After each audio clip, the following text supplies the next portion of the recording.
Hey, what's going on, everybody? Welcome back to LTL Podcast. We are here on September 21st, 2023, and welcome everybody back in on this Thursday evening. We have a very, very, very, very important show to get to this evening. If you haven't heard about this story, it's definitely something that needs some light shed on it. And I'm surprised, even myself, I'm surprised, this happened about 13 or 12 days ago, and I'm really surprised that I haven't jumped on this. But this case needs some attention. It's awful. It's a tragic situation, and I'm so glad that right now the two, I'm going to call them scumbags, the scumbags have been caught.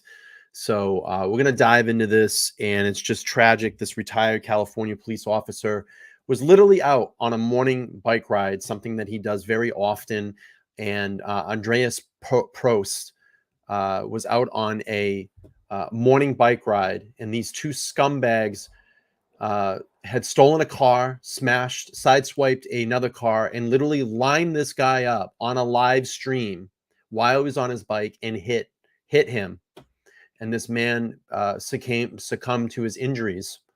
So I'm glad that these scumbags are caught. We're going to timeline this thing and get to it. And it's an awful, tragic situation.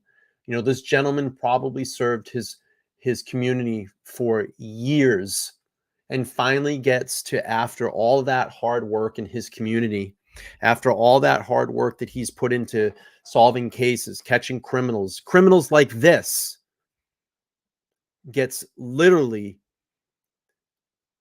driven over by two reckless scumbags that ended this man's life. And it's an awful, horrible situation, and I'm pissed about it. And then thankfully that these scumbags have been caught, and they're going to face a multitude of charges. All right, let's pull up the article here from the New York Post.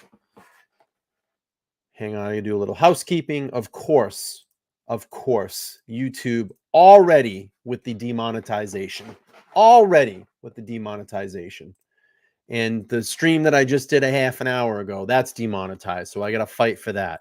It's just very disheartening. You're trying to do, a public service here by reporting news. You're trying to do a public service by bringing these cases to the forefront to let people know that good citizens and good people like us are not going to put up with this shit anymore. These people, these scumbags that want to come out here and do this to our former law enforcement officials, our citizens, they want to deliberately hurt people for laughs and giggles and record it and put it on live streams. Well, we're not going to put up with that anymore. I will continue. I don't care. I will continue to put these cases out there. I will continue to put these out in the public eye. I will continue to report the truth beyond what the mainstream media wants you to believe. That's what I will do here. And YouTube doesn't like that. They don't like that. They shadow ban my channel. They bury my channel. They don't give this channel any views. But it's funny, if I have a controversial headline in my video, those are the videos that get pushed. So, but we're going to tell the truth tonight, and I'm not afraid to talk about it. So we have the New York Post here. Footage shows teen driver appear to deliberately hit and kill retired police officer Chief Andreas Probst. I'm not going to show the video. It's very, very graphic.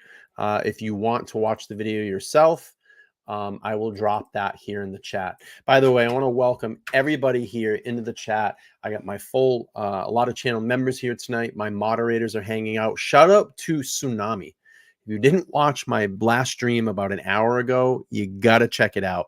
I'll talk about that at the end of the video. I don't want to get into this because I want to be very focused on what we have to accomplish here tonight, because this is a very, very, very serious incident that happened out in Las Vegas. So a retired California police chief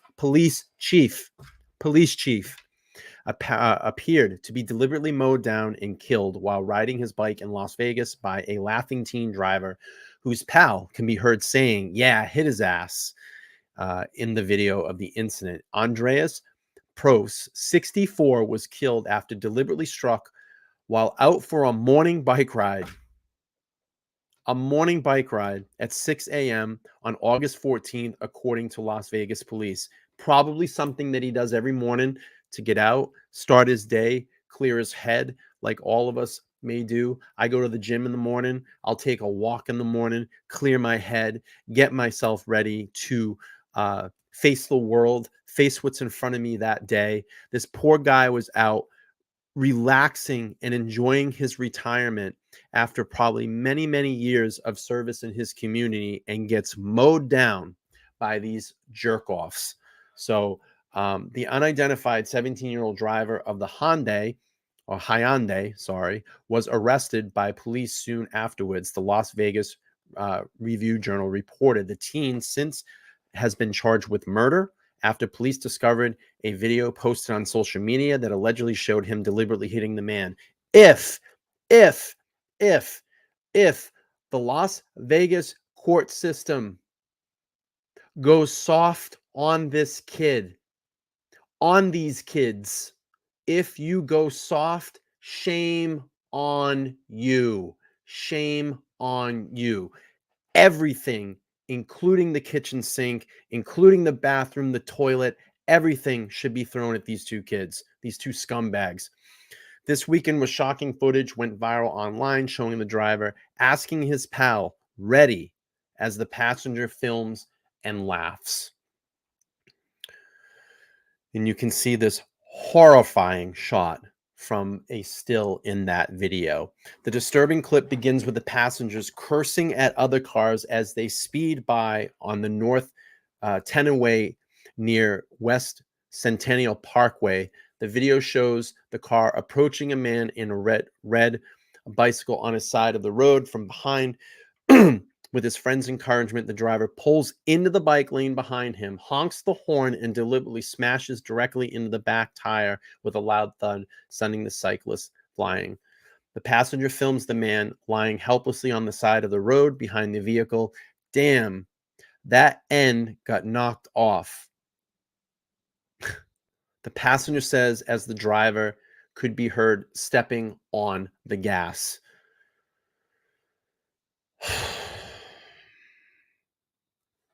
Probst was taken to University Medical Center where he was pronounced dead, according to the Review Journal. It's not clear if the passenger who filmed the killing had been charged with any crime. He has now been caught and has now been charged. The 17-year-old was arrested the same day as Prost's death on suspicion of hit and run. He was later charged with murder because of the video, though the date of the charges was set not clear. And look at this poor guy. Retired in 2009 and then moved to Las Vegas to enjoy his retirement, to have some fun, some relaxation, with his partner, his wife, whatever, his family. And it's senseless. It's senseless shit like this. And I have to ask,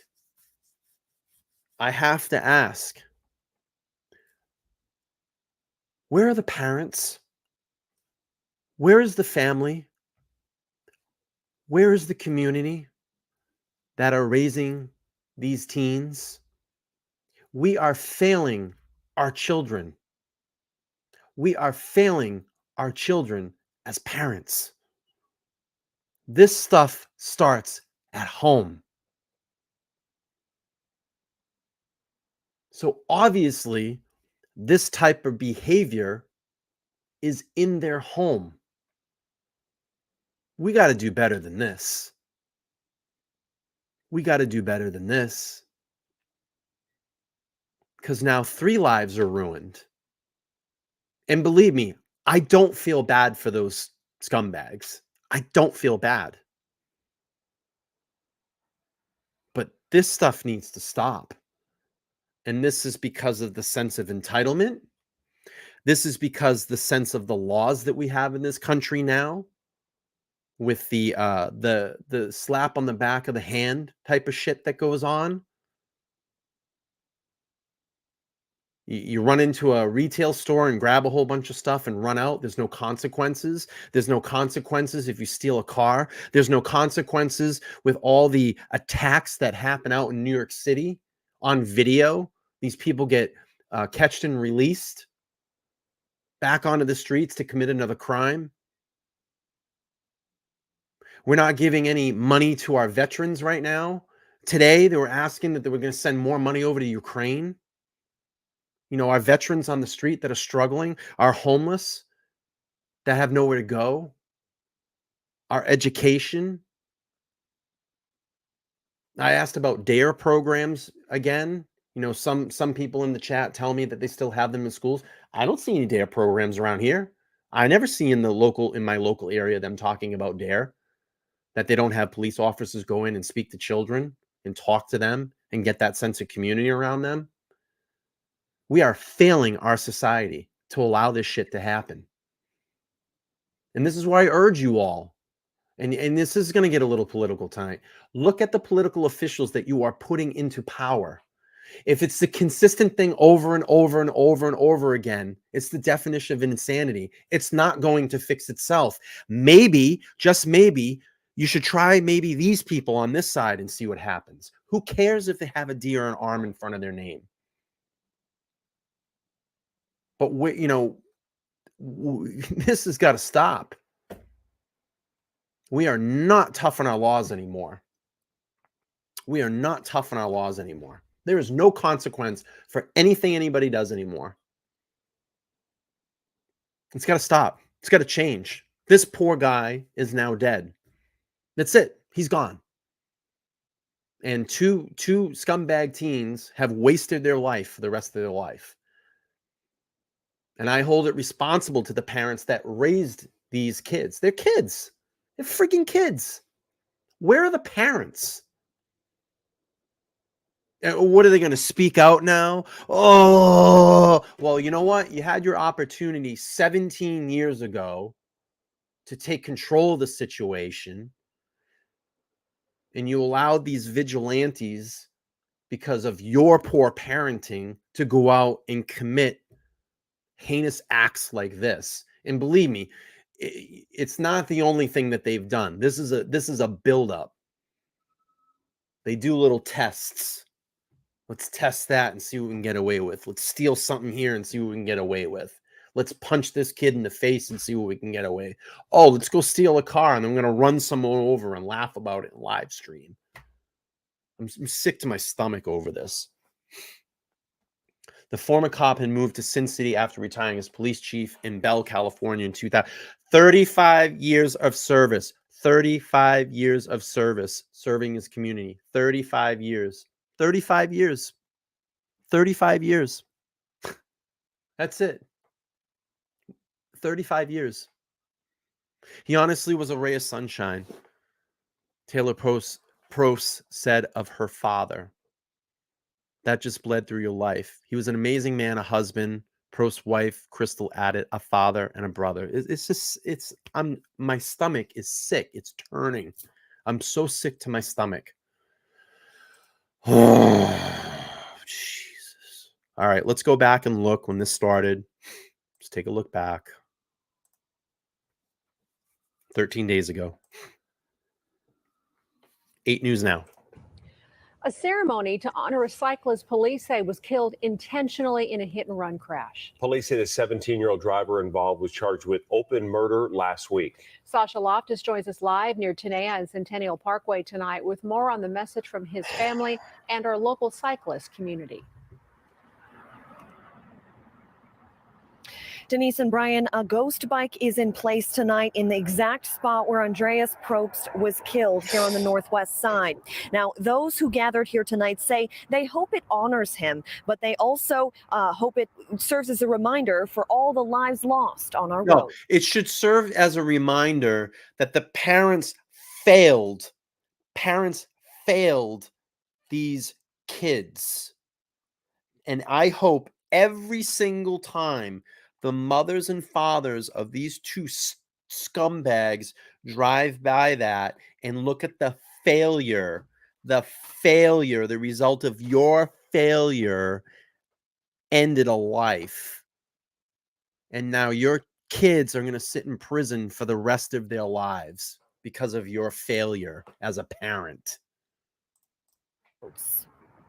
He was honestly like a light of sun or a ray of sunshine that just spread through your life. A moment to remember a life lost. He was an amazing man, a husband, a father, a brother. The family of Andreas Probst, joined by our local cycling and law enforcement communities to honor everything he brought to the world. Everybody who ever knew him loved him.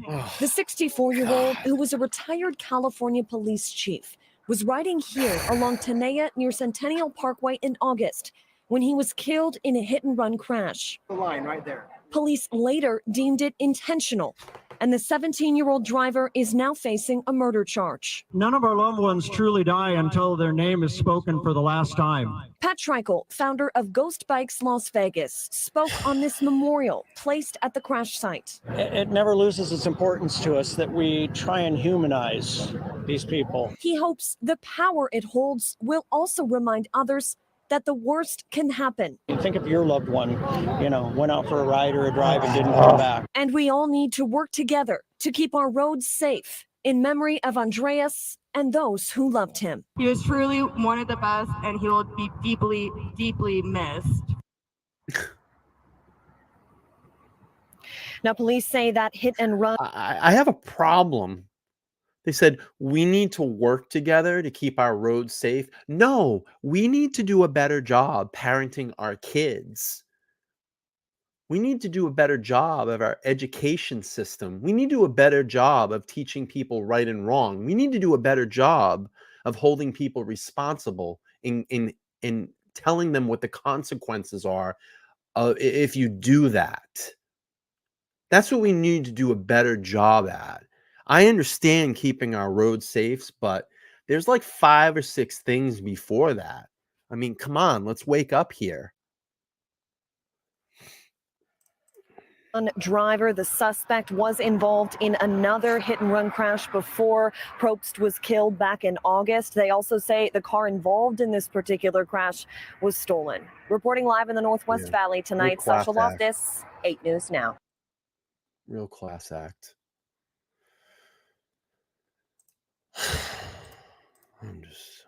This is a tough one. All right, let's hear this. News Nation. And Las Vegas police working to identify a passenger who filmed his friend allegedly committing a deadly hit and run. This happened last month when the victim was riding his bike early in the morning. Police say a video posted on social media shows the 17-year-old driver deliberately hitting him and then taking off. That victim was killed. The driver was arrested later that day, but police still don't know who the passenger was. News Nation's Elizabeth Pran has been following this story. So, Elizabeth, at this hour, do police have any additional tips? No, and they're getting tips, and we have reached out to them for comment. We haven't heard back today, as you can imagine. It's just a horrific story that they're dealing with. As you mentioned, they really want to speak to the passenger in that vehicle. You can hear him at times, and we have snippets to show you. You can hear him laughing, probing, really encouraging the driver at the time. Now, the 17-year-old driver that we told you about is in a juvenile detention center. He has been charged with murder, and the video it's horrific. horrific. It's harrowing to watch. It was posted and circulated on social media. And the victim is Andreas Probst. He's only 64 years old when he was hit by that vehicle, which was allegedly stolen, by these two young men. They intentionally swerved into the bike lane. Initially, they honked and slowed down before seemingly intentionally driving over him. You can see a piece of the video. They show him on the ground, and then you can hear the engine revving as they drive away quickly, and they're laughing at the time. The victim served for 35 years in Bell, California, and he ended up being the police chief before entering the private sector. His daughter told the media that she drove to the scene because shortly after the incident, which happened on August 14th, right around 6 a.m., she got an alert on her phone that his Apple iWatch said that maybe he had been involved in a fall. So we spoke with Jennifer Koffendorfer, former FBI. We asked her if there could be additional charges for this driver. We asked her if this driver could be charged as an adult. And most importantly, will we see charges when and if the other person in the vehicle is apprehended? And this is what she told us. Look, So that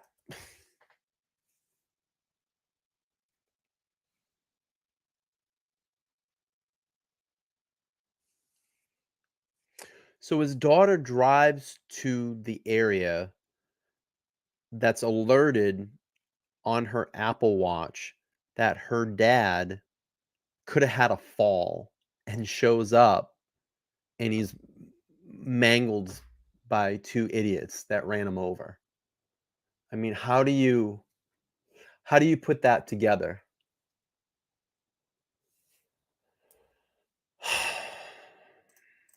can be heard on that tape. He's definitely encouraging, if not enticing.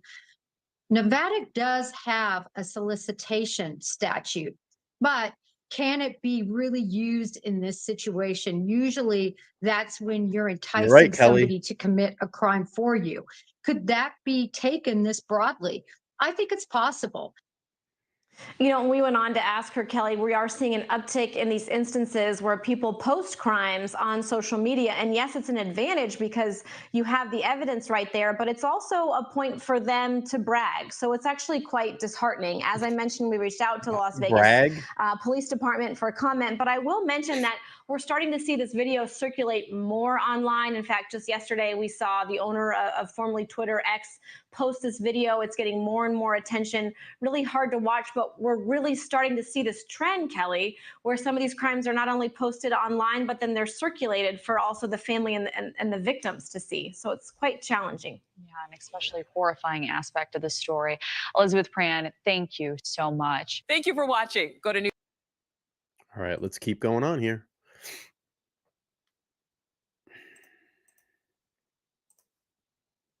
Banfield. We are waiting to find out if that's going to be an adult charge. I want to bring in Caitlin Becker, senior reporter for the Daily Mail. I can't even bring myself, Caitlin, to get through these details without seething, without throwing up in my mouth. It's about where I'm at. And I know I'm not the only one. I know that there are so many Americans right now who are watching this who feel the same way, disgusted and wondering how the hell did we get to this point where a 17-year-old would do this? Every time I see the video, I hope that I can handle it a little better. And I almost feel like every time I see it, it's a little bit worse because I know what to expect. And I can see just the reckless disregard for another human being as these two kids were, as you said, joyriding in an allegedly stolen car. And not only to do what they did, but you see how horrific it was. You see the man probably struggling for life in the background of that rear view mirror. And then they just drive off and only think about themselves when they say, we got to get out of there. As you said, yeah, you better get out of there because what you did was mow down an innocent person on the street and then to video it and allegedly airdrop it, to allegedly send it to another person. Of course we're here. Of course we're at this point where at least we have one arrest under our belt and we will likely get another one because I think we're going to find out who that passenger in that orangey red balaclava is sooner than later. They're asking.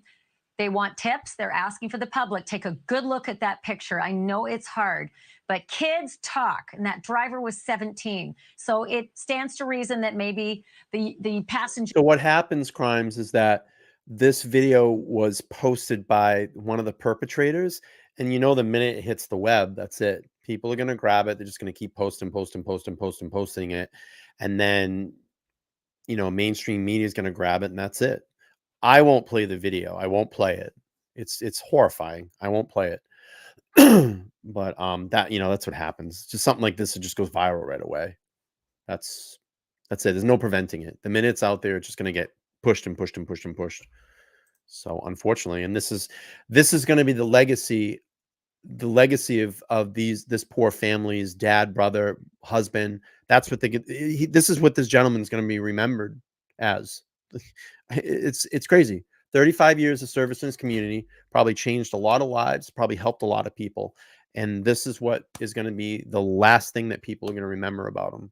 It's sickening. It's absolutely sickening. That videotaped it and laughed all the way might be pretty young too. This is what the Clark County DA Steve Wolfson said in a statement today, Caitlin. I am confident that justice will be served in this manner once the investigation is complete and the appropriate charges have been filed. Do we know where they are in making sure that that charge for the driver, the 17-year-old, is an adult charge and not a kiddie charge? They're pushing it as quickly as possible, Ashley. I think you're exactly right when you say you're taking a look at your ticker to see if this is going to happen. Maybe even in this broadcast. I think time is imperative because if people are noticing, you and I are not saying the name of the 17-year-old who was behind the wheel, who was arrested, because we don't know it, because they haven't shared it, because it is a minor. However, once that person is charged as an adult, we're going to know the name. And the second we hear a name, I think it's going to be a lot easier for people in the community to put a name to the face in the passenger seat. So getting those charges upgraded, I think, will be really important to finding out the identity of the other person. I mean, I really wonder, honestly, if they're doing a squeeze play with this kid. There's local reporting that he's a frequent flyer in the juvenile system as well. So maybe that's why whoever was at the high school decided to give him up, because he's a POS in high school as well. That's what the reporting is. But, can you keep your eyes, if you keep your eyes on this, if you will, Caitlin? And I'm just going to say this, like, Caitlin, this isn't an alleged murder. This is a murder. Yeah, it's a murder. Because a felony that's committed and a death result is called felony murder. Right, and murder. They intended to commit that felony. There's no question about it on the video. They intended to commit the felony, and he died as a result, and that is a felony murder. So that is a murder. And whoever did it, they are alleged murderers. So keep your eyes on it. Caitlin, jump back on the air with us if that crosses, because again, they're several hours behind. Caitlin Becker joining us, senior reporter for the Daily Mail. Thank you for watching. All right, let's keep cycling through some of these videos. Appreciate everybody being here. If you find value in the stream tonight, I got about 76 people in here. Please give it some upvotes. Let's get to 100. We'll get this pushed out to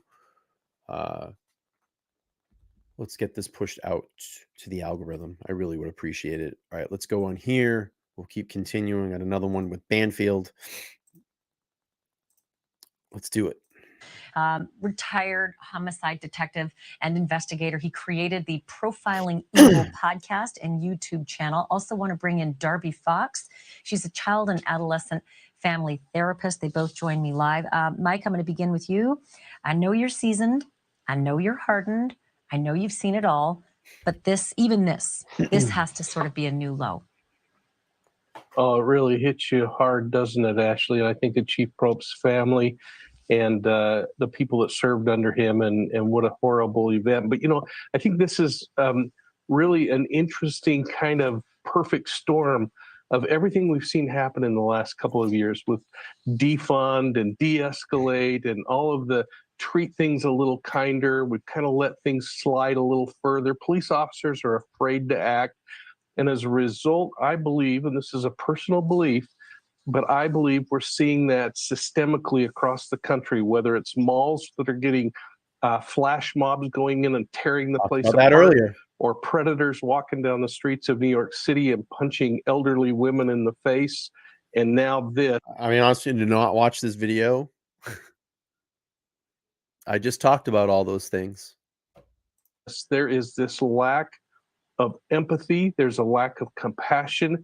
And there's a vitriol around doing this Ron, how are kind you? of Good to see you, Ron. predatory kind Ron of Jones in action. the house. Ron Jones.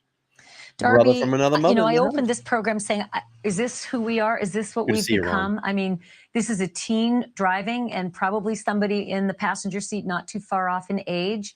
I want to think it isn't, but just like Mike said, I'm seeing too much with our youth doing things that are so callous and so, you know, so much in disregard of just humanity.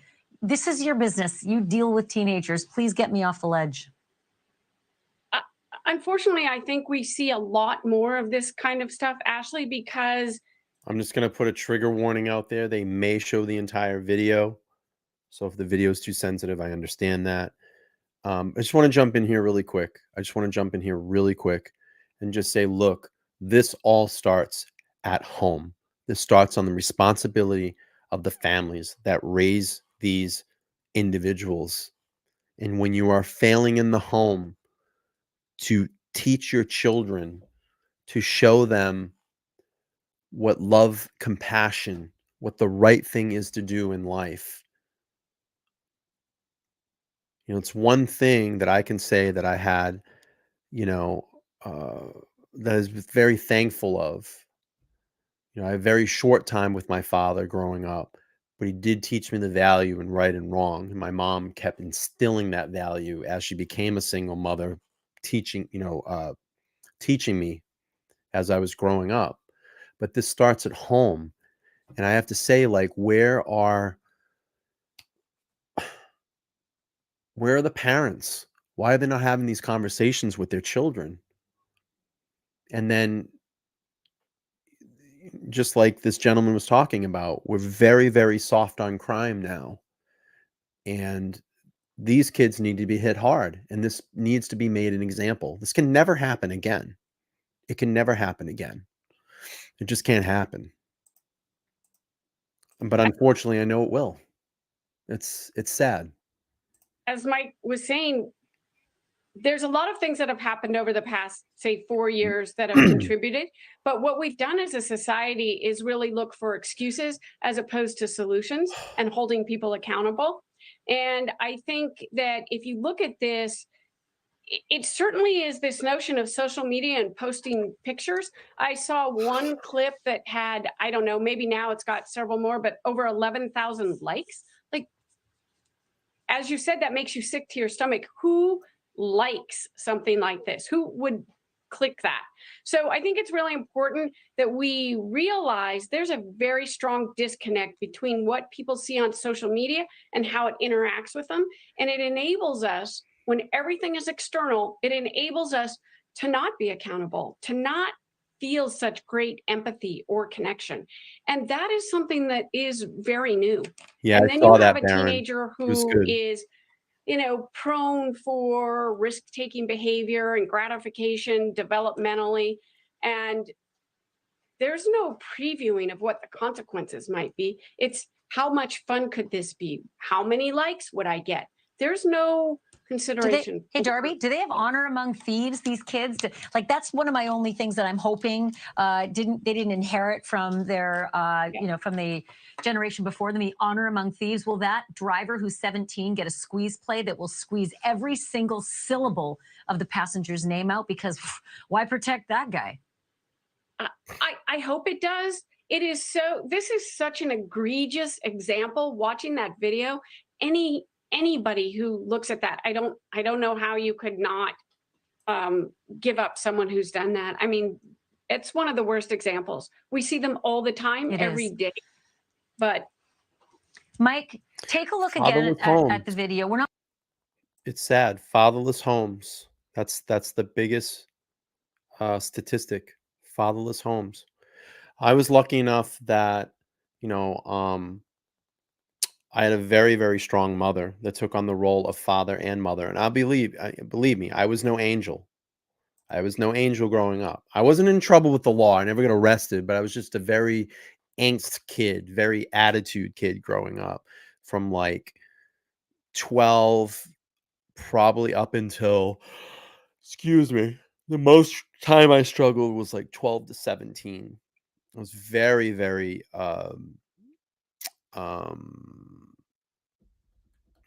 what is the word I'm looking for? Like wise, like a smart ass kid. And that was just a lot of, retaliatory behavior of like my father not being there. And maybe that's what this behavior is, but it wasn't honed in. It wasn't, they weren't shown love. So they had this outburst attitude. And that's what led to this. Excuse me. All right, let's keep playing this. Replaying the whole thing. I wanted people to see it so they could really feel the reason why I am this angry and why so many others are this angry. I think if you sanitize it, you may not really feel the full effect of So what that they're was the hit laughing and at. run. But Mike, there's a And then lot they of hit the guy detail next. in this video. And as a homicide investigator, I'm hoping that you can tell me what I'm not seeing on my own in terms of tracking these kids in this stolen car.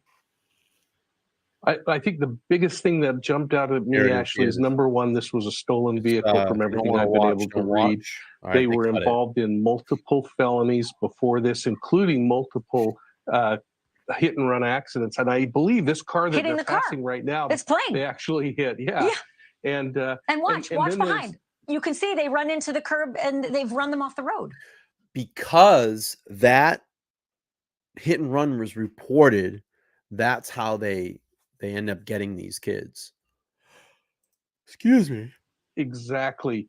And so you have this already established behavior that they're reckless, they're violent, and they're looking for something, and they're finding a lot of joy in it. And you know what? You can say, hey, it's kids and they got a little carried away. No. But you know what? When you start saying things like they said, that takes you beyond the level of, hey, a couple of kids that kind of got out of control and said, hey, let's bungee cord jump off of this building. Thank you for watching. Go to. All right, let's keep going on here.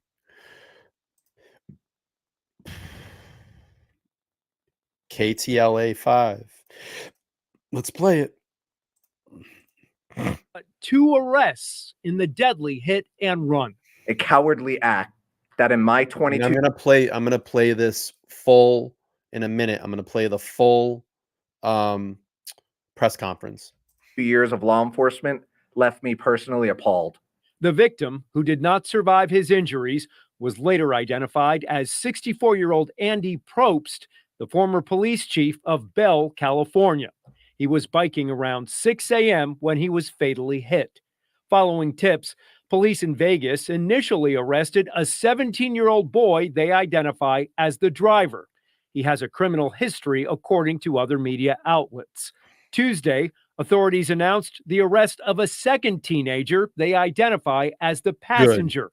And prosecutors want to move both murder suspects into the adult system. In the criminal justice system, if you are a minor and you are eligible to be charged with the crime of murder, you are automatically sent to the adult system. I am confident that that is what is going to happen in this case. Andy's life was robbed by 2 individuals who did not believe that lives of others matter. We believe that Andy's murder is a direct result of society's decayed family values and the strong effects that social media has on our youth. Amen. Amen. And I hope something positive comes out of this in the sense that they fight a law or they put a law up there.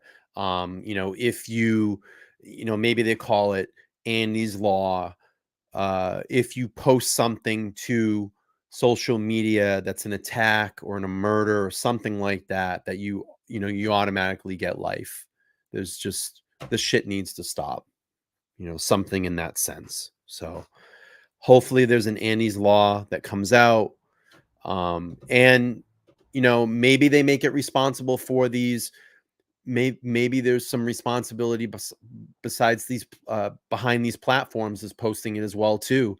Facebook, it was probably posted to Facebook and they allowed it to be on there and then circulated. So maybe they start holding these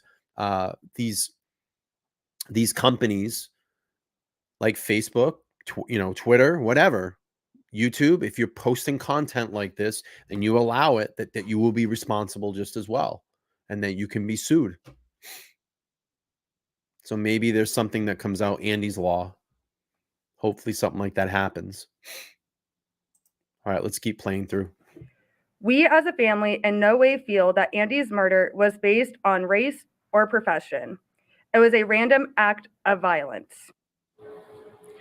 According to reports, the hit-and-run victim, Andy Probst, spent 35 years in law enforcement before retiring from police work in 2009 and then moving into another job in global security.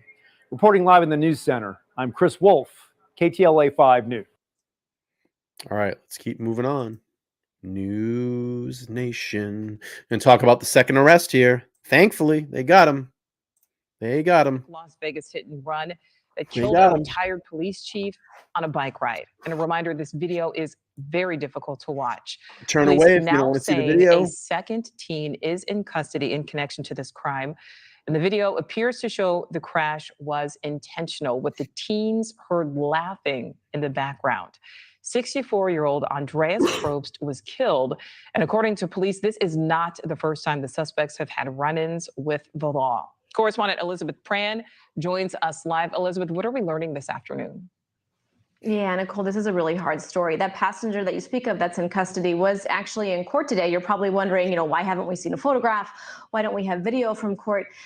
These two young men are still in the juvenile system. The DA has said he will be charging these young men as adults, but in the interim, it's going to take time to get them from the juvenile system to the adult court system where they can release their names and identity. In the meantime, to bring you up to speed, there was actually quite a lengthy crime spree that happened on August 14th. We created a timeline for you because it certainly did end, unfortunately, with the life of Andreas Probst, but it started much earlier than that. And I do want to mention his family and friends call him Andy. So respectfully, I say his name in its entirety, but we do want to refer to him as Andy in a loving way. But look at this timeline. Cops say the teen duo began by stealing a total of 4 cars. They've recovered 3 of those vehicles. They also struck another bike rider, a 72-year-old man who did survive. He did suffer some injuries. And at that time, allegedly, So they hit another person that morning. They hit another person.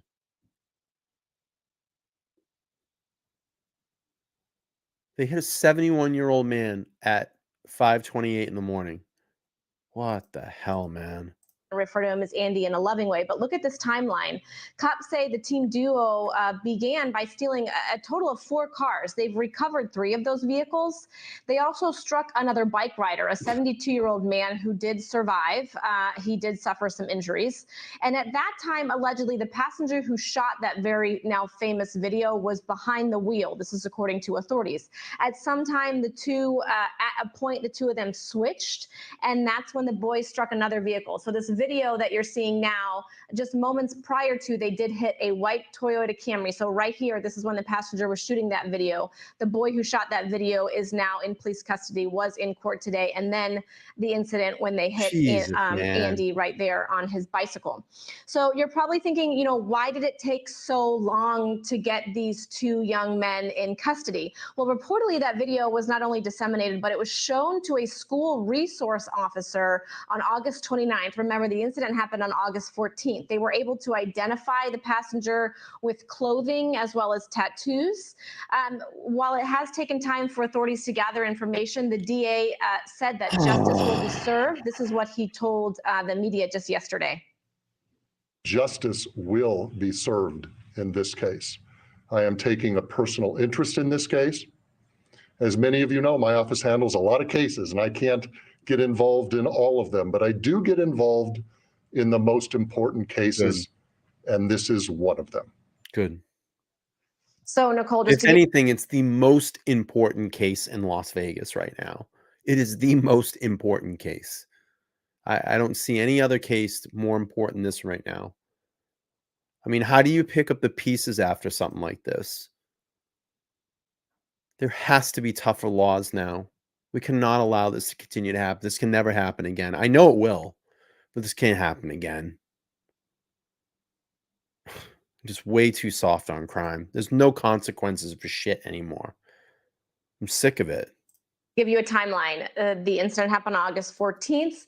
The video was shown August 29th. The first arrest, August 31st, and the second arrest just yesterday. To put it together, the authorities are trying to do their due diligence. People have asked exactly where this is. It's about 16 miles from the Vegas Strip. As you remember, he is a former California police chief, but just to clarify, this did happen in the state of Nevada. Nicole. And Elizabeth, before we let you go, have we heard anything about how his family is holding up?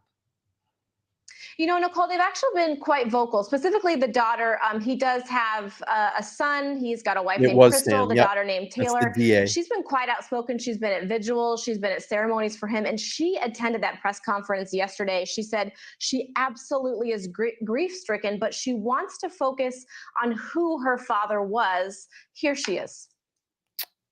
We are devastated by the senseless murder of Andy. Andy's life was robbed by two individuals who did not believe that lives of others matter. We believe that Andy's murder is a direct result of society's decayed family values and the strong effects that social media has on our youth. You know, Nicole, I'm really in awe of this young woman. Remember, she was one of the first ones on scene. Although he had already been transported to the hospital, she received an alert on her phone that he had possibly fallen. So you can imagine exactly what she's going through. Nicole. Yeah, so many hearts, people's hearts going out to that family. Thank you, Elizabeth. Jesus Christ. The horror. All right, Banfield. Well, actually, it turns out the video was shared somehow around school. I don't know how many people got it. I don't know how many people saw it, but one student was smart enough and brave enough to take the video to a school resource officer who viewed it, clearly saw what we've all seen, something horrific, and immediately contacted the authorities. And then the authorities were able to sort of work around the area and the people in this orbit of the driver that they already, knew of, and were able to discern who that second passenger was and the driver in the earlier hit and run. Because as you said, they sort of switched spots. And yes, they were wearing masks, but they said that the actual, what you're looking at right here, the kid in the balaclava here, fled the scene when they actually found the initial driver. And so they were able to see sort of what he was wearing and some tattoos and some sort of identifiable features that when they executed a search warrant on this kid's house, they found clothes that were able to connect him back to the crime, as well as looking at other surveillance videos to be able to connect this particular person back to the crime. But as you said, they have not named names, but I expect those to be coming soon.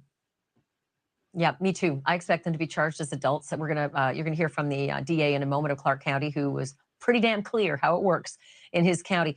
In the meantime, I just want to touch base on what you said, because the detail was so delicious. When they fled from their fourth stolen car and their third hit and run, the clothes and the tattoos that passenger with the orange balaclava had, those were recorded on surveillance video out there on the street.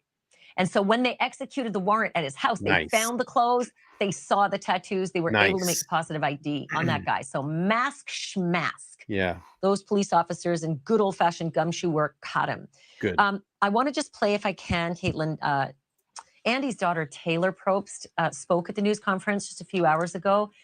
I mean, waterworks, for me, were pretty profound, but she was so stoic talking about her dad and also talking about what she wants to see culturally, because I know there's a lot of politics that are playing into this.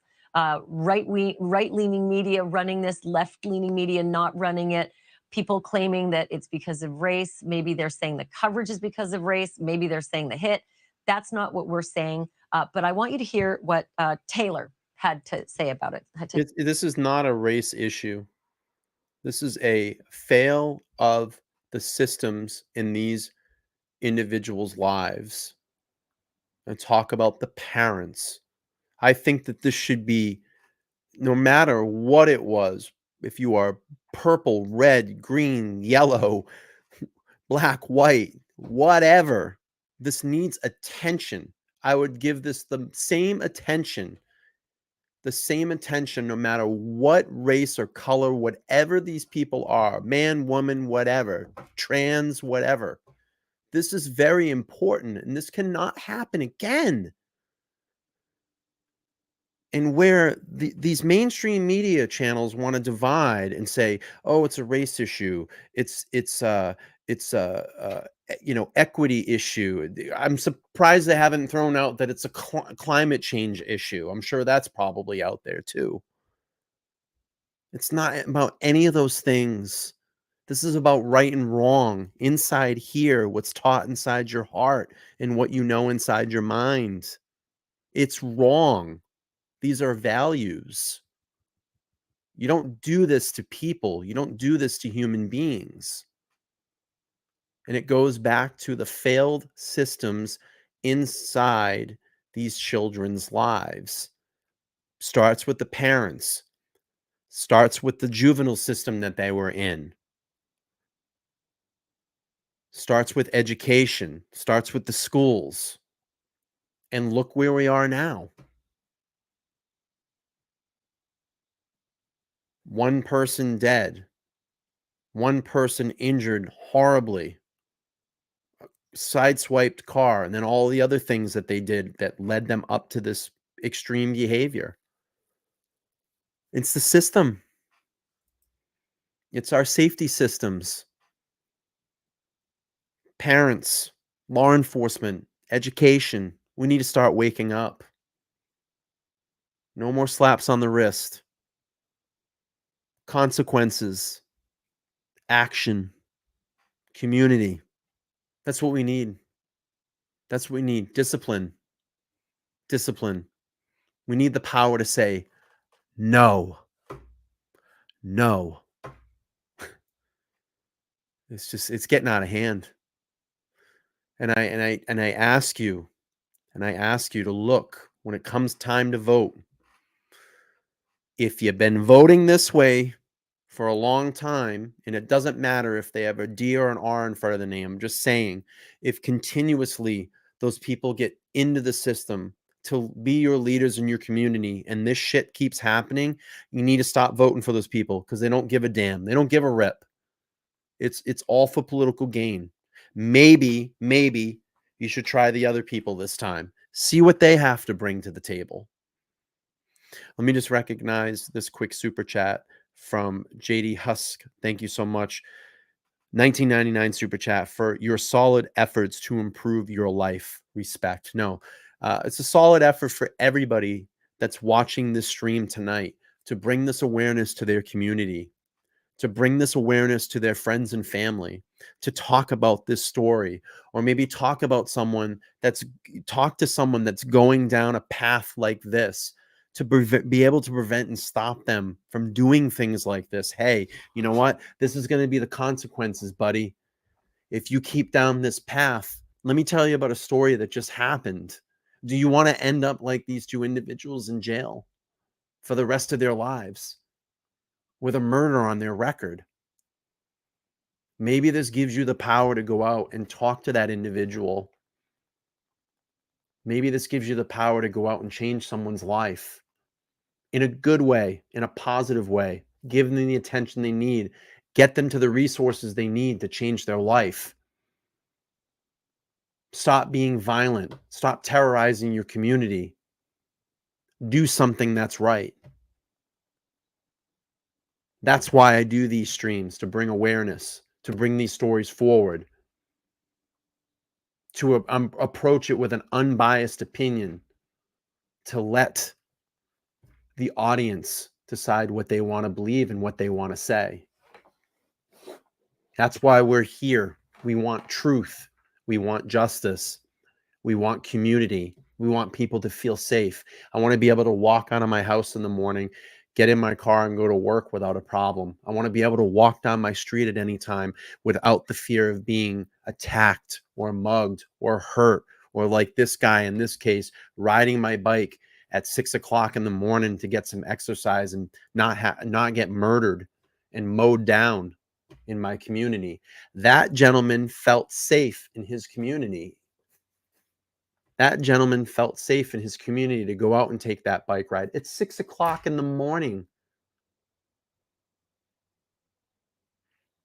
And mowed down, life taken. For just stupid. Senseless. Senseless. All right, let's keep playing on.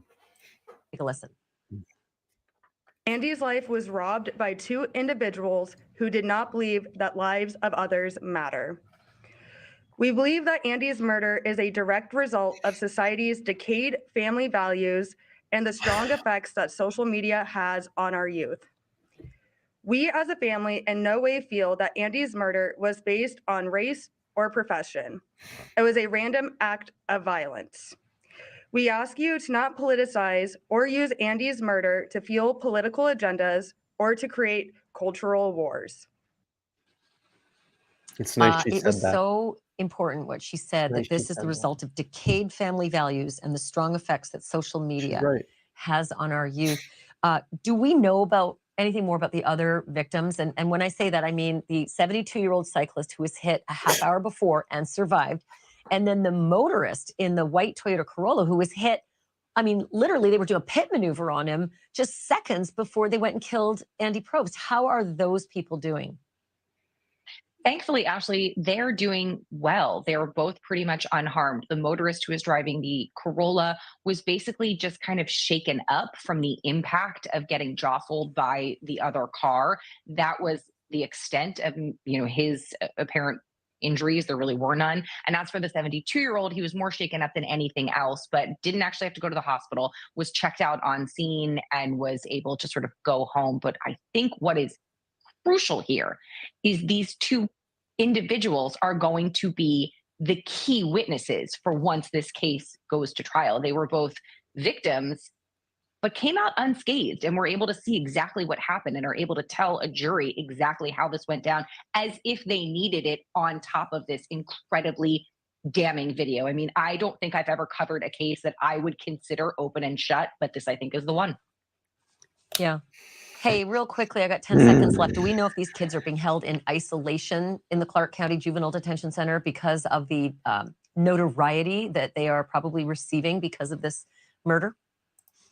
We don't know a lot about what's going on with these two. Since they are considered legally juveniles in this case, the police department is not letting any sort of information go. And I do think all of that is going to change the second these things are upgraded. Once they're considered adults, we're going to find out where they're being held, how they're being held, what their names are, what their family life is like. We're really going to be able to kind of do a deep dive into who these individuals were.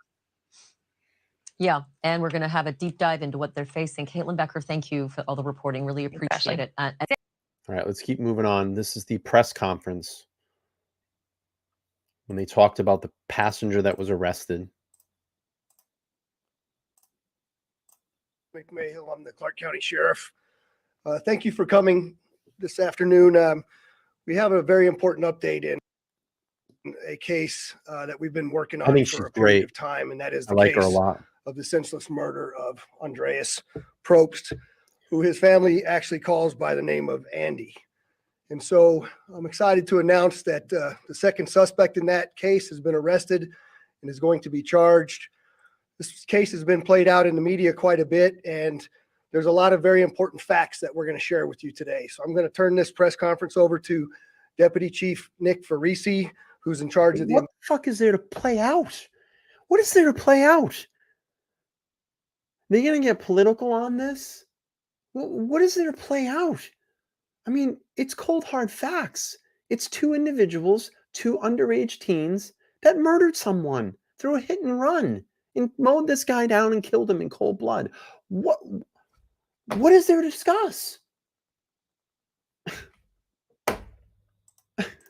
Investigative Services Division, who will then be followed by Detective Lieutenant Jason Johansson, whose homicide team was able to bring this case to a close, then followed by the surviving daughter and mother of Andy, and then, of course, our esteemed District Attorney, Steve Wolfson. So, Nick, please. Thank you, sir. Good afternoon. I'm Deputy Chief Nick Farisi, and I oversee the Investigative Services Division that houses our homicide section. Like the sheriff said, I'm here to talk to you today about a video most of you have seen by now, a cowardly act that in my 22 years of law enforcement left me personally appalled. Two juveniles. This guy's already hitting it hard. I like him already. Joyriding in a car, intentionally hitting and killing an innocent man. There you go. There you go. No tippy toes. I like it. No tippy toes. I'm liking it already. Intentionally lined up and hit this guy. Intentionally. Man who was riding a bicycle and leaving him for dead along the side of a road. While the first suspect, the driver of that car, was arrested on the day of this tragic incident on August 14th, our detectives have been working relentlessly to identify and arrest the second suspect, who was the passenger for the murder of Andreas Probst. Hours ago, we arrested that second suspect. See ya. Today, you will hear from Homicide Detective Lieutenant Jason Johansson, Probst's daughter, Taylor, who is here with her mother, Crystal. And as the sheriff said, you will also have closing remarks from our district attorney, Steve Wilson, who will ultimately be prosecuting this case. After that, we will take a few questions. With that, I give you Lieutenant Jason Johansson. Good afternoon, everybody, and thank you for being here so we could detail what got us to this point in this investigation. I'll first explain some of the details of how we got to this point in the investigation, then we'll go over what that investigation has revealed. On the night of August 14th, when Mr. Probst was struck by the car, our fatal detail responded to that incident, took over that investigation, and began working it that evening or that morning as a fatal accident. Later on that morning, the driver of the vehicle that struck Mr. Probst was taken into custody, and he was booked into charges related to the hit and run investigation. Our fatal detail continued to work that investigation until on August 29th of this year, a school resource officer at a local high school was approached by a student who provided him a video. Bravo to that student. Bravo to that student. Related to the incident, which depicted, which we've all seen, a very appalling video, which lacks morality. It's a complete lack of conscience on any part of it. And the worst part about it in the video is you hear that everything was intentional. I think that's one of the hardest things for most of us to comprehend about that video. Within hours of that video, if this goes to jury trial, I think the debate in this is going to literally be minutes. I think it'll be a record debate. A record debate to come to I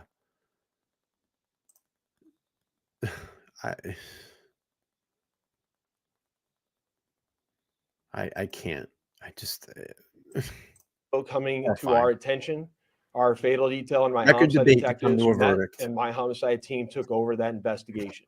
The verdict Through will the be course of minutes. our investigation, we've worked relentlessly with countless hours, both canvassing the area, conducting witness interviews, locating surveillance video related to this incident, which has all led us to the point where we're at today, where I can tell you that we have been able to identify the second suspect.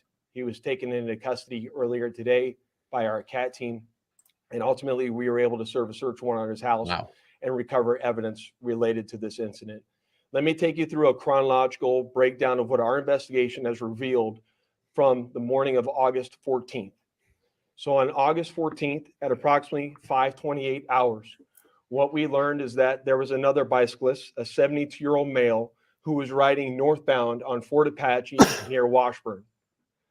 That he himself was also struck by a car that we now know was driven by our same two defendants.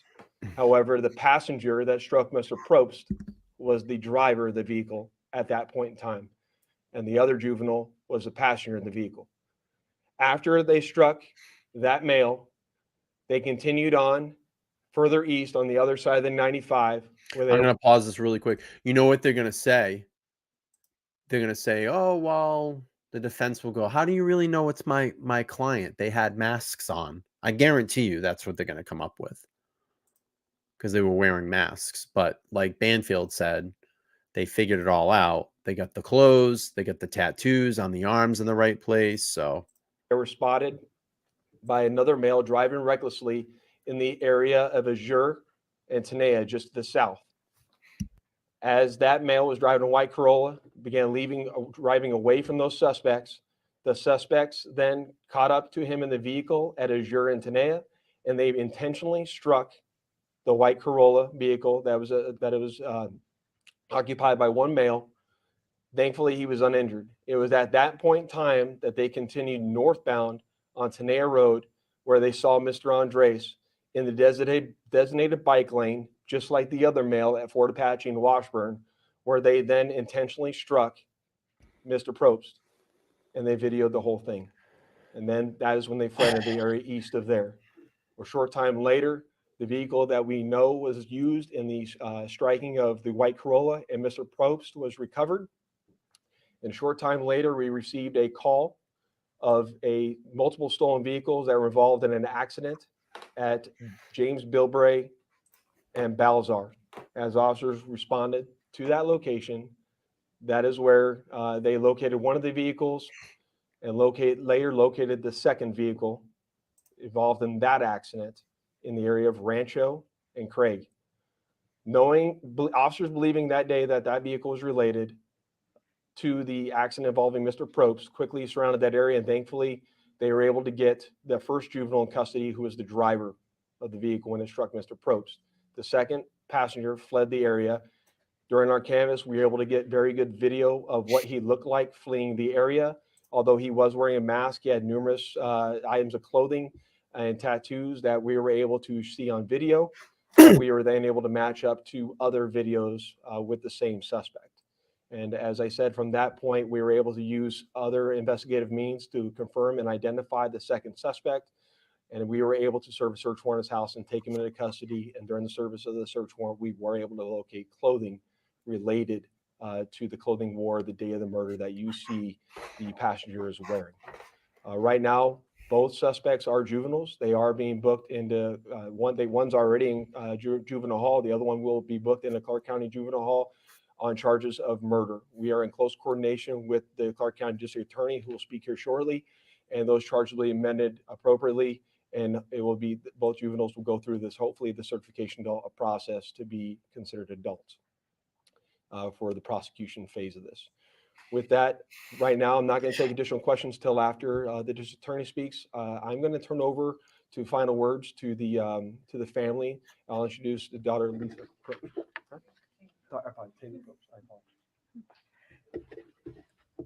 Well, my name is Taylor. Bear with me, guys. This is not something we've ever really done before, but we are devastated by the. What a strong young lady to be able to do this, to not be in a ball of tears right now. Murder of Andy. Andy's life was robbed by two individuals who did not believe that lives of others matter. We believe that Andy's murder is a direct result of society's decayed family values and the strong effects that social media has on our youth. We as a family in no way feel that Andy's murder was based on race or profession. It was a random act of violence. We ask you to not politicize or use Andy's murder to fuel political agendas or to create cultural wars. Now, you are familiar with how Andy died, but let me tell you a little bit about how he lived. He was a man of honor and integrity. He spent 35 plus years in law enforcement and was a pillar in the community. He was a Little League dad, an honorary member of Girl Scouts, shout out to Troop 149, and he was always there for the various activities we'd get into as a family. His colleagues remember him as a real-life Pee Wee Herman. He was a jokester, a prankster, and always had a way to make you laugh. His death should be treated in the same way he lived, with honor and integrity. And maybe a dark joke here and there. Oops. Too soon? Is something that Andy would say. We want to thank Las Vegas Police Department, including Detective Shawson, Deputy Chief Farisi, the Victims Advocate Unit, Las Vegas Ghost Bikes, and most importantly, our community and our families and friends. You have provided us with the strength and support to get through this difficult time. We now ask that District Wolfson's office to take these crimes to the furthest extent of the law, as Andy's death should not be in vain. Thank you. Oh, what a strong young lady. Oh, boy. Good afternoon. I'm Steve Wolfson, the Clark County District Attorney. In any criminal case, there are two phases. Phase number one is the investigation, and I want to applaud Metro for the excellent work this last 5 weeks or so at conducting this investigation, which culminated in the arrest of this second individual. Investigations don't stop. The investigation will continue. But now we enter into phase two, which is the prosecution of these two individuals. And that has already started down at the juvenile level and very quickly will be transferred to the adult system. In the criminal justice system, if you are a minor and you are eligible to be charged with the crime of murder, you are automatically sent to the adult system. I am confident that that is what is going to happen in this case. I've been intimately involved with this case for the last few weeks. I've been briefed. I've seen the same video that all of you have seen. On a personal note, I'm a bicyclist myself. I took up this sport a few years ago. I'm addicted. I ride twice a week. And when I saw this video, it touched me in such a way that other bicyclists can appreciate. As your district attorney, it's my job to seek justice. I never met Andy. I've had the pleasure of meeting Andy's wife and daughter, and it is a pleasure to meet you. And we've discussed this case. And like I said in interviews yesterday, and I'll reiterate today, justice will be served in this case. I am taking a personal interest in this case. As many of you know, my office handles a lot of cases, and I can't get involved in all of them, but I do get involved in the most important cases, and this is one of them. Thank you. Thank you, District Attorney Wilson. Before we take questions, I just want to thank the media for coming today and bringing awareness, and I want to thank the community for the awareness that they brought to this case over the last few weeks. I also want to thank the men and women of the Las Vegas Metropolitan Police Department, starting with our fatal detail and then ultimately with our homicide team that worked relentlessly these last several weeks to ultimately get these two people into custody and bring them to justice. I want to thank the Probst family for opening up your hearts and your home to the men and women of the Las Vegas Metropolitan Police Department so that we can bring you the justice that you deserve, and applaud you for your courage to come here today and honor your husband and your father and the hero that he was. With that, we'll take a few questions just for law enforcement and the DA. Yes. Did either of the teams express any type of remorse when they were taken into custody? I'll let you answer that, yes. During interviews, as you know, with our laws in the state of Nevada, the parents can be present during juvenile interviews and whatnot. Both dual juveniles were not able to be interviewed. They both invoked their rights. Could you give us the age of the passenger? Both are teenagers is what I'll give out right now. Thank you. Yes, in the back. Were police able to recover the cell phone that was used to take the video?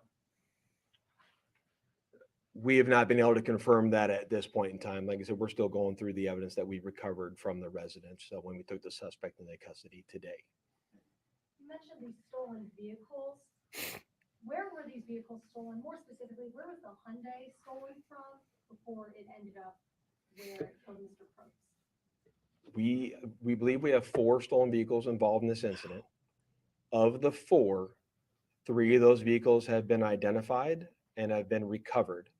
All of those, one of the vehicles was stolen from the area in the northwest area where the incident occurred. 2 of the other ones we believe occurred in the area of like Vegas and Rainbow, Torrey Pines area. And those are the 2 vehicles that were involved in the accident I told you about at Bilbray and Balzar. And then the other vehicle, which we have yet to identify, which we are still trying to identify, is the vehicle involved in the first hit and run involving the bicyclist. I shouldn't even say hit and run, the first attempt murder that occurred. Oh, of the bicyclist. So they did upgrade it. They upgraded the first attack from a hit and run to an attempted murder. Good. Good. See you later. Have a nice life. Fort Apache in Washburn. And that's the 72-year-old. Correct. And to clarify, Who was the driver in that first attempt? So the passenger, so the person who was arrested first for Mr. Probst, who was the driver of the vehicle that hit Mr. Probst, he was the passenger during the first incident that occurred at Washburn and on Washburn.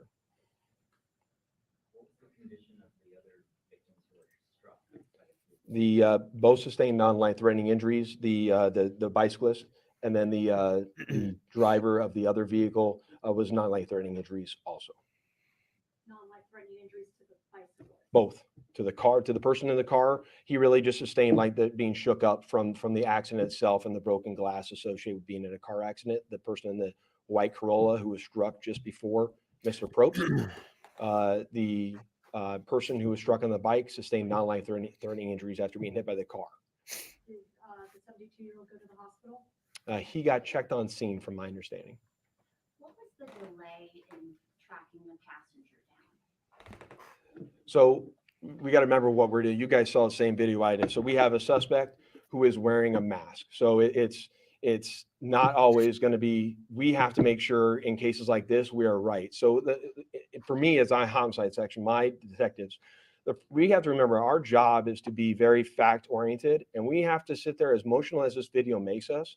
We have to take the emotion out of it and go, what facts do we have? And we have to follow those facts. And we have to make sure in a case such as this, or in any case, that we're right. That absolutely when it's time, when we're actually going to arrest, we're right. And I've expressed this before on many of my other cases, that I'm going to make sure that that is what's done. And that's what happened in this case. We quickly began working our investigation, began eluding. We received tips of who our suspect was that are wrong. And so we have to vet those, and we have to make sure that ultimately when that time comes for us to actually arrest somebody, that we're arresting the right person.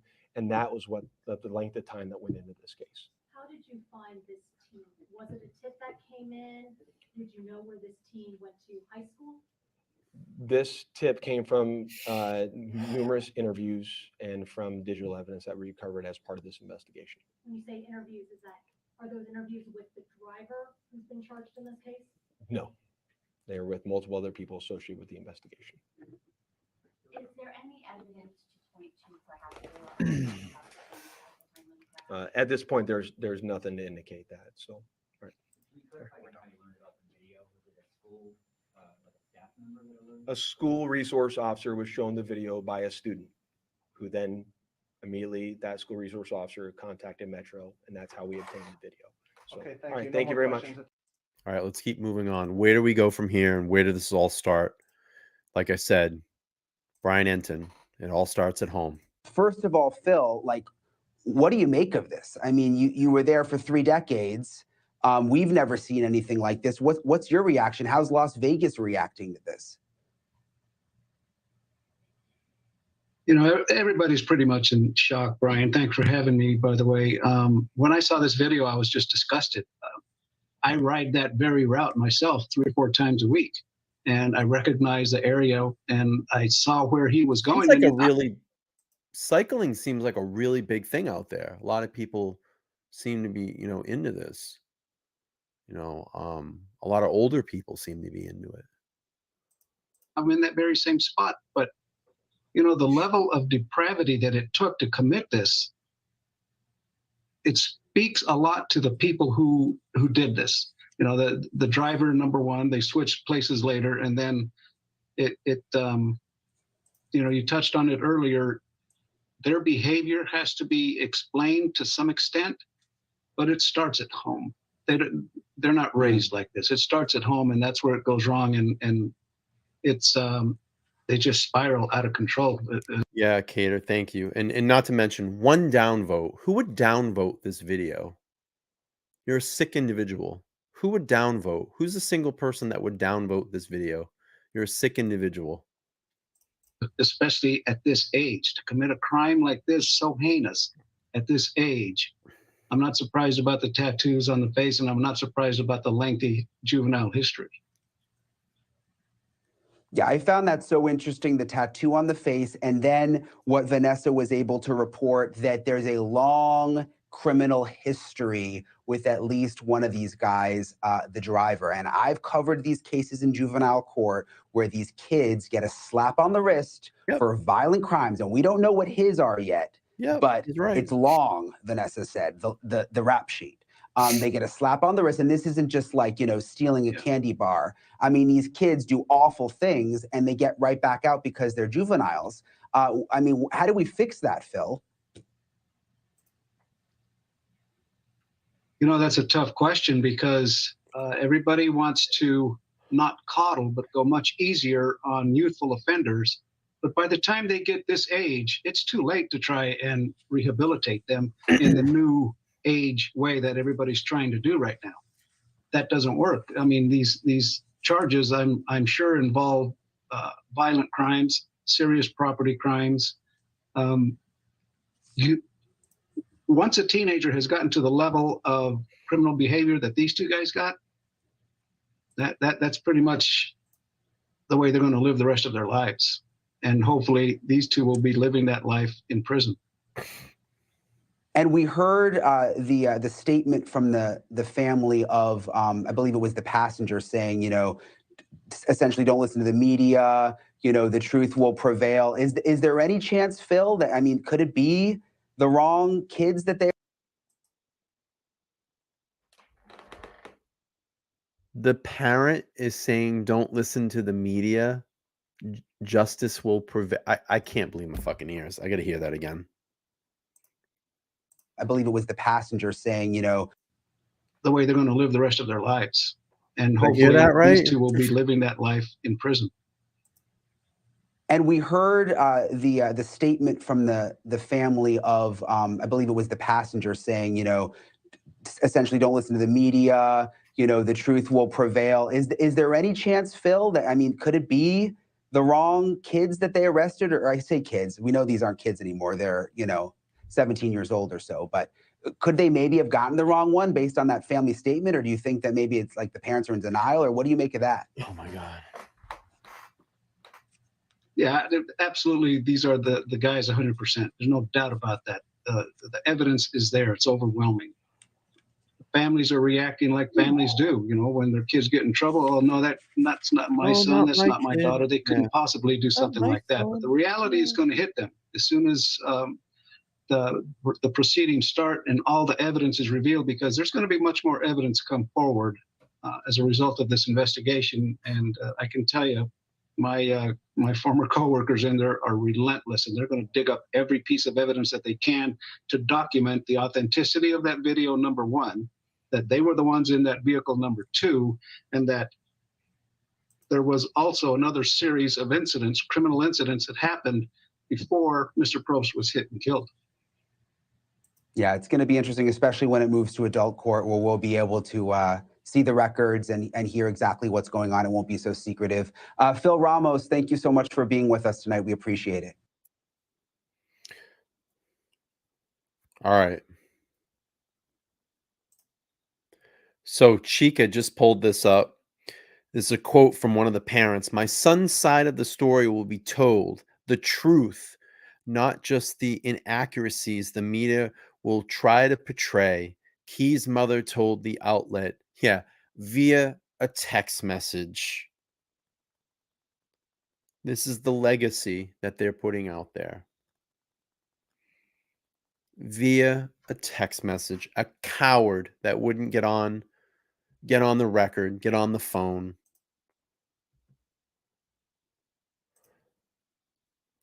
Oh, well, another mother said, I don't know why he did it, and I don't know if God can forgive him. No, God's not going to forgive him, lady.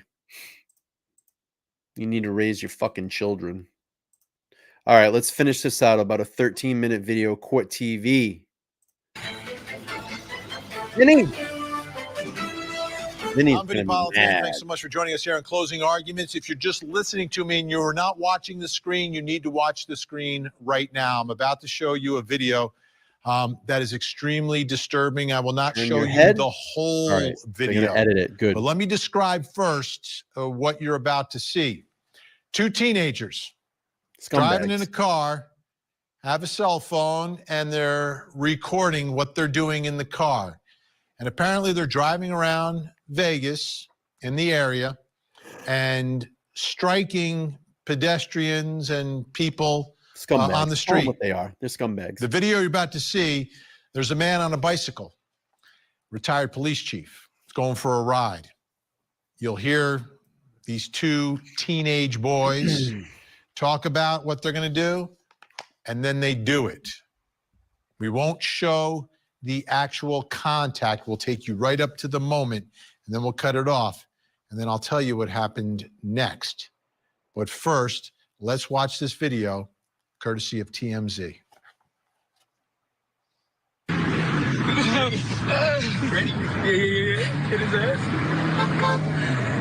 You know what they said? He says, ready? He goes, yeah. Hit his ass.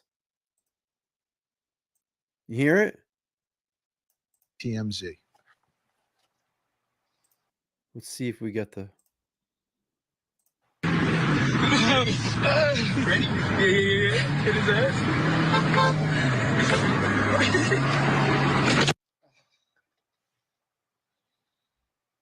They killed him. They killed him. Flipped over the car, ended up behind him. And what was the reaction inside the car? Oh, let's continue to record this on video. And then what should we do with the video? Maybe we should post it on social media. Maybe we'll get some likes and some followers and some subs. This is sick stuff. Can I carry? Absolutely sick. Thank you for being here. We have more details tonight from Scripps News, Las Vegas.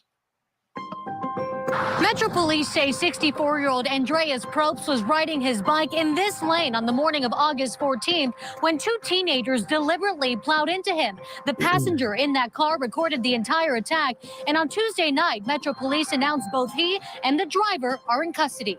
A cowardly act that in my 22 years of law enforcement left me personally appalled.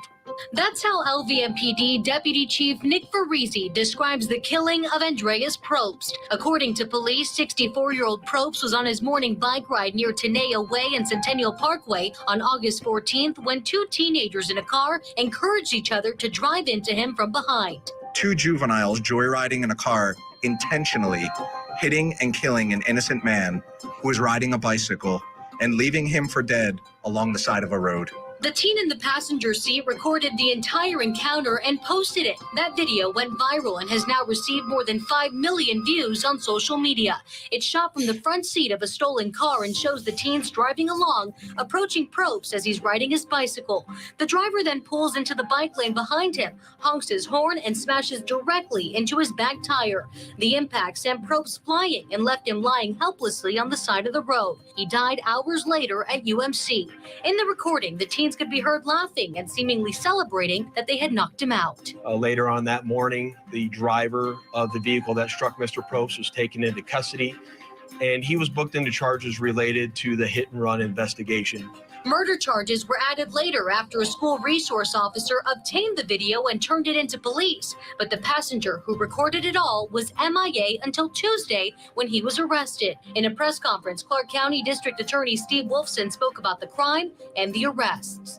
In the criminal justice system, if you are a minor and you are eligible to be charged with the crime of murder, you are automatically sent to the adult system.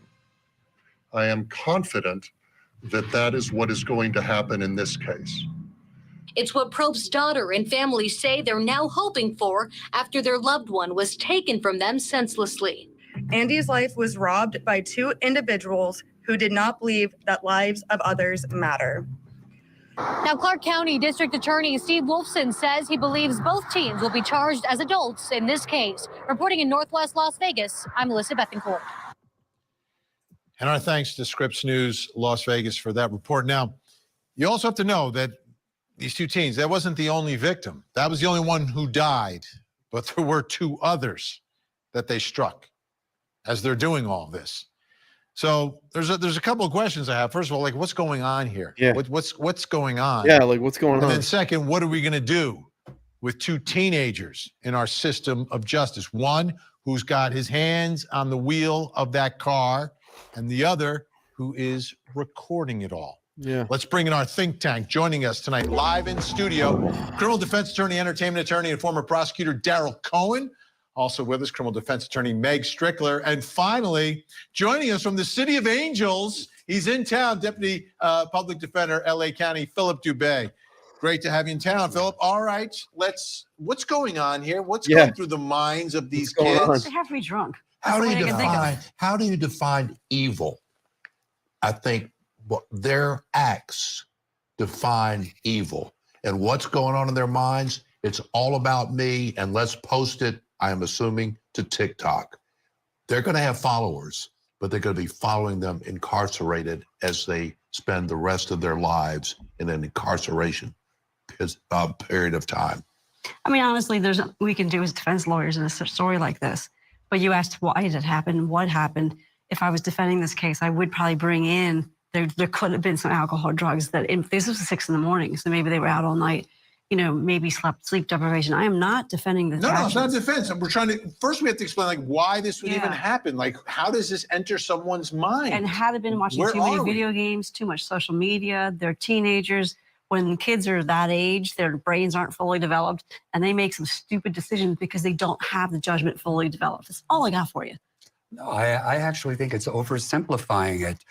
You know what it is? And I even say this nowadays too, I'll go out on a Saturday or Sunday in my neighborhood, and I'll stand there at noontime. I'll even say 1 o'clock, because maybe noontime is lunchtime, but I'll stand there at 1 o'clock in the afternoon, just standing there. Bright, sunny, beautiful day outside, right? And you stand there and it's like this.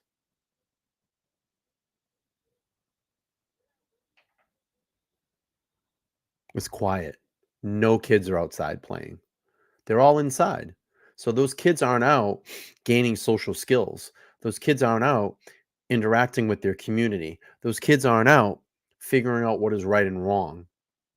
Those kids aren't out, as children, maybe getting into a little bit of trouble and having an adult come at them and say, hey, that's wrong. Don't run through my yard. Don't tear up my lawn. Don't, whatever it may be. They're not learning those social values. They're inside. They're playing on their phone. They're playing on a computer. They're playing on video games. Believe me, I love all that shit too. I mean, for crow's sake, you're watching me on YouTube tonight. But, they're at those critical stages where their minds are very young, absorbing information around, and they're not out being able to process that. They're not out using the parts of their brain that should be telling right and wrong. They're sitting in the house. They're playing on their phone. They're playing video games. They're not interacting with other people. They're not learning good social skills. They're not learning good judgment. They're not learning logic. They're not learning wisdom. They're not learning right and wrong. So, we're not encouraging our kids as children to get out and play in the dirt, if you know what I mean. I mean, for crow's sakes, parents don't even let their kids play in the dirt anymore. If the kid falls down and gets his hand dirty, they're already there with a sanitizing wipe. It's let your kid play in the dirt. Let them get that immunity. Let them learn, that primal instinct inside of us to do those things, to discover, to learn, to absorb. We're not doing that anymore. That's where the failure is. Here really is what I call thrill killing. That's basically what it is. The question is, what fuels that? Where is that coming from? And there is a large demographic, especially in this country, of teenage boys, typically post-adolescents, that have absolutely no empathy. So what do they do to kind of self-empower? Is they go out and they commit mayhem. They harm people, and it's they get some type of schadenfreude out of it for whatever reason. And it's very hard to get into the mind of a 17-year-old, so you have to look to their family life. What went on in the home that made them feel that they need some type of self-empowerment, inflicting harm on other people, in fact, deadly harm? I'm looking at it a little differently. Where was mom and dad for each one of those two teenagers? 6 a.m., what are they doing out there? Were they on the way to school? Had they snuck out early? Had they stayed out all night? I think, and I agree, I think we need to look and see where the parents were and why the parents weren't parenting as opposed to being teenaged. Okay, now we heard the district attorney from Clark County out in Vegas talking about this thing's going to get moved most likely into adult court. 17 years old, we believe both are 17 years old. Let's start first with the driver. Is there any reason why the driver of the vehicle who did what he did, clearly from the video itself, it's purposefully, right? This is not an accident. This is not a moment of passion. This is like, oh, there's somebody, let's run him over. Is there any reason why he should spend a day free the rest of his life? Ron's got it. No is spelled two ways, N-O or K-N-O-W. In this case, it's N-O in italics and bold. There's no way. I was giving some mitigating to try to give an example or thought process as to how this happened, but you've got video evidence. You know, this happened. You can tell that he's purposely driving into this poor person. I got nothing. And laughing about it. And then the worst part is they drive off giggling. That's horrific. I don't know that I agree, quite frankly. I think the Nevada system of justice is equipped to rehabilitate kids. Remember, they have, I believe, until the age of 25 to get the job done. They can house them in a juvenile penal institution without having to transfer them upstairs to adult court to just end their... Well, clearly that system's not working, dude.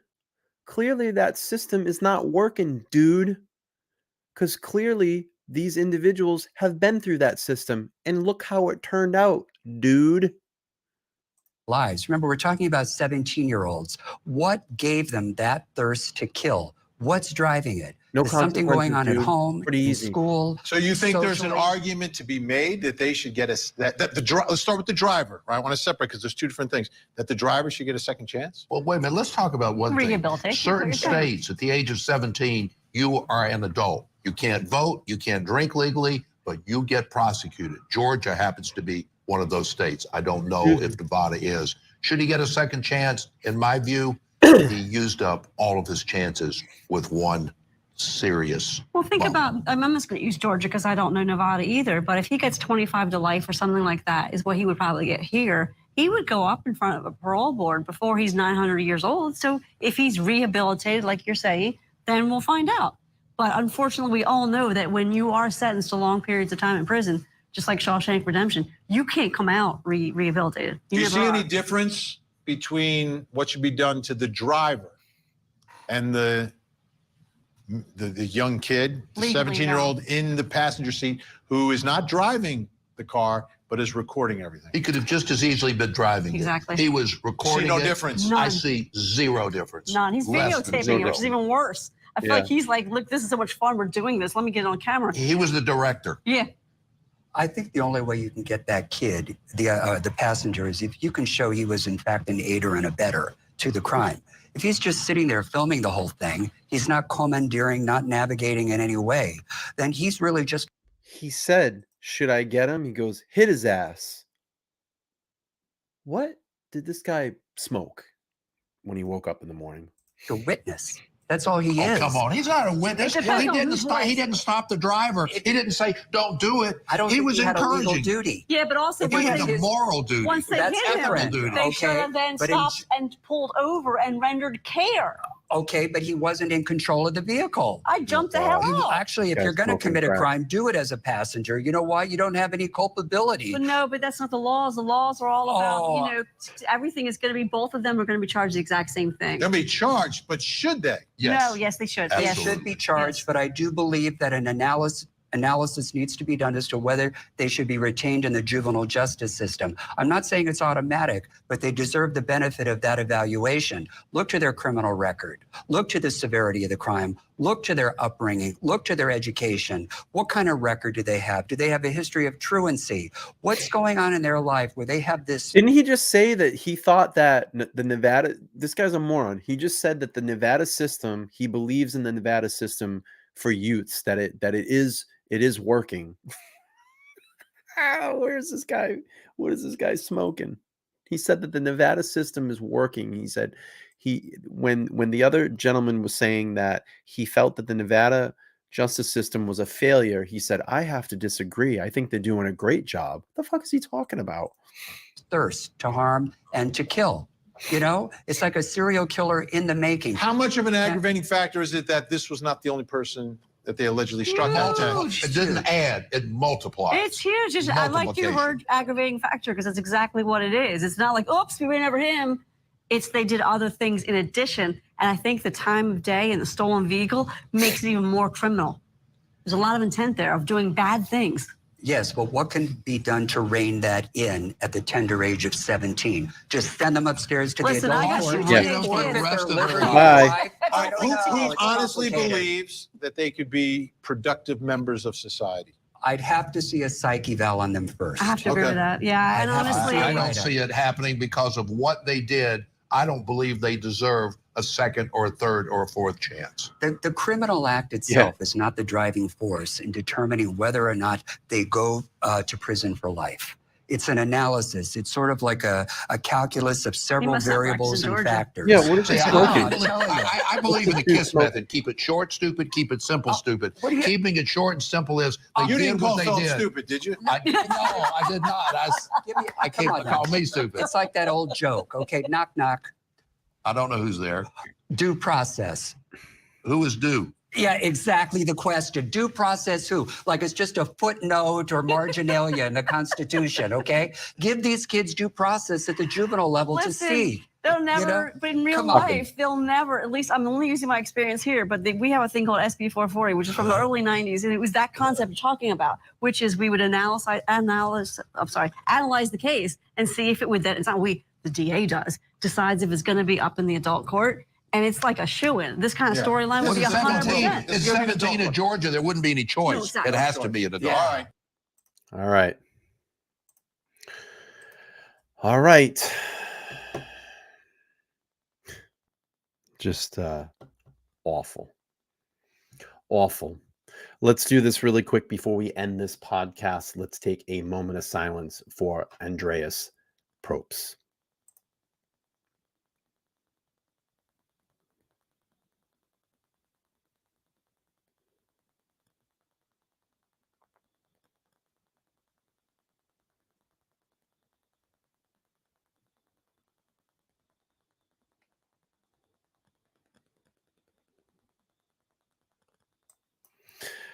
All right. May he rest in peace. We got to do better than this.